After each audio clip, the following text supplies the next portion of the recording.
ഉജ്ജ്വലമായ തീരുമാനമെടുത്തത്. ആ രണ്ട് വാക്കുകൾ ഉറച്ചിരിക്കുന്നു. പ്രവർത്തകനെ ആവേശപ്പെടുത്തുന്ന ഉജ്ജ്വലമായ തീരുമാനമെടുത്ത കോൺഗ്രസിൻ്റെ ഹൈക്കമാൻഡിന് പ്രത്യേകമായ സ്നേഹാഭിവാദ്യങ്ങൾ ഒരു പ്രവർത്തന നിലയിൽ അർപ്പിക്കുവാൻ ആഗ്രഹിക്കുക. എന്തൊരു പ്രോപ്പർ ബ്ലെൻഡിങ് ആണ്.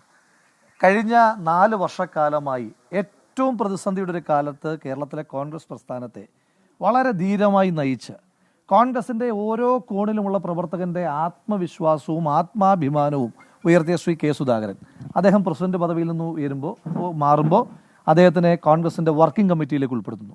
അതങ്ങനെ ഒരു കീഴ്വഴക്കമുള്ള സ്ഥിരം പാറ്റേൺ അല്ല.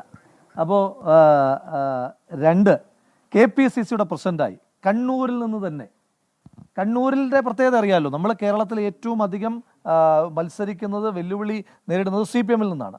ആ CPM-നെ അവരുടെ മടയിൽ നിരവധി തവണ പരാജയപ്പെടുത്തി കണ്ണൂരിൽ കോൺഗ്രസിന് ഏറ്റവും അധികം സീറ്റുകൾ സമ്മാനിച്ച ജില്ലാ കോൺഗ്രസ് കമ്മിറ്റി പ്രസിഡന്റായിരുന്ന ശ്രീ സണ്ണി ജോസഫ് MLA, അദ്ദേഹം KPCCയുടെ പ്രസിഡന്റ് ആകുന്നു. UDF convener. ഇതിൻ്റെ ഒരു പ്രോപ്പർ ബ്ലെൻഡിങ് എന്ന് ഞാൻ പറയാൻ കാരണം ഇതൊരു എലക്ഷൻ ഇയറാണ്. ഈ എലക്ഷൻ ഇയറിൽ എലക്ഷൻ സ്ട്രാറ്റജിസ്റ്റുകളുടെ, എലക്ഷൻ സ്പെഷ്യലിസ്റ്റുകളുടെ ഒരു ടീമിനെയാണ് ഹൈക്കമാൻഡ് തീരുമാനിച്ചിരിക്കുന്നത്. ശ്രീ സണ്ണി ജോസഫ്, അദ്ദേഹം ഒരു എലക്ഷൻ വിദഗ്ധനാണ്. ഇനി നിങ്ങൾ ഈ ടീം എടുത്ത് നോക്കൂ.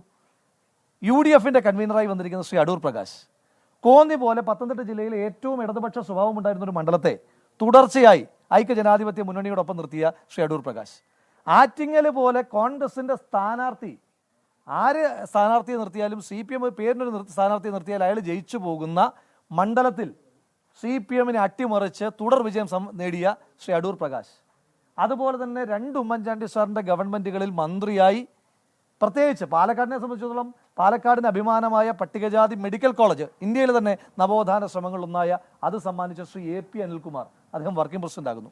അതുപോലെ തന്നെ ചെറുപ്പക്കാരുടെ എല്ലാ ആവേശത്തെയും ഉൾക്കൊള്ളുവാൻ പറ്റുന്ന ഈ ചെറുപ്പക്കാരുടെ ടീം ലീഡേഴ്സ് എന്ന് പറയാമല്ലോ, യങ്സ്റ്റേഴ്സിൻ്റെ ടീം ലീഡേഴ്സ്, യങ്സ്റ്റേഴ്സ് ആയിട്ടുള്ള ആളുകളുടെ പ്രസിഡന്റ് എന്ന് വിളിക്കുന്ന ആളാണ് ശ്രീ PC വിഷ്ണുനാഥ്.